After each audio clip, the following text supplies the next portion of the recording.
Sans liberté d'expression, pas de pays libre. C'est aussi simple que ça.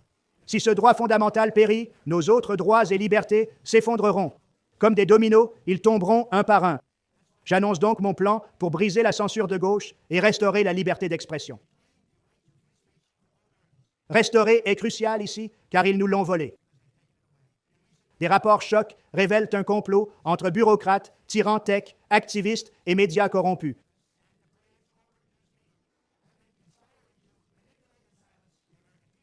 Ils ont censuré des infos cruciales sur les élections et la santé publique. Ce cartel de censure doit être démantelé et détruit sans délai. Voici mon plan. Dès mon investiture, je signerai un décret exécutif interdire à tout département fédéral de s'entendre avec une organisation, entreprise ou personne pour censurer ou entraver la parole légale des citoyens américains. J'interdirai l'usage de fonds fédéraux pour étiqueter le discours national comme désinformation. Je commencerai à identifier et renvoyer chaque bureaucrate fédéral impliqué dans la censure intérieure, directement ou indirectement, qu'il soit du département de la sécurité intérieure, de la santé, des services sociaux, du FBI, du DOJ, peu importe qui. Ensuite, j'ordonnerai une enquête sur ce régime de censure en ligne destructeur.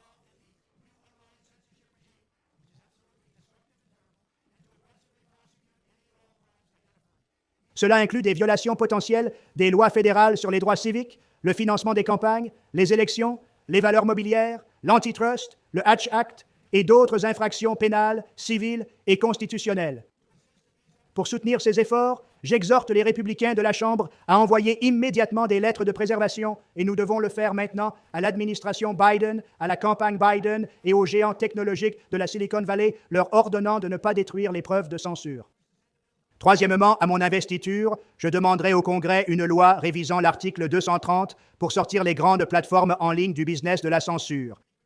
Désormais, les plateformes numériques ne devraient être protégées par l'article 230 que si elles respectent des normes élevées de neutralité, transparence, équité et non-discrimination.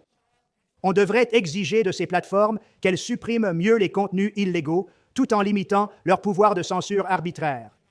Quatrièmement, il faut démanteler l'industrie toxique de la censure, née sous prétexte de lutter contre la désinformation. Le gouvernement doit cesser de financer les ONG et programmes universitaires soutenant ce projet autoritaire.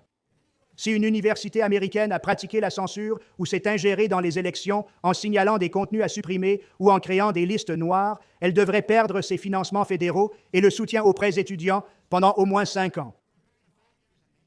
On devrait aussi créer des lois prévoyant des sanctions pénales pour les bureaucrates fédéraux qui s'associent à des entités privées pour contourner la Constitution et priver les Américains de leurs droits constitutionnels fondamentaux. En clair, les priver de leurs droits de vote. Sans élection ni frontières, comme chez nous, le pays n'existe plus.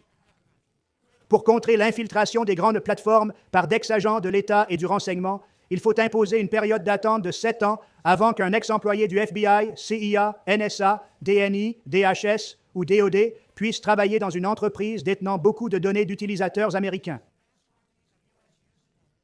Le Congrès doit enfin adopter une charte des droits numériques. Cela inclut le droit à une procédure numérique équitable.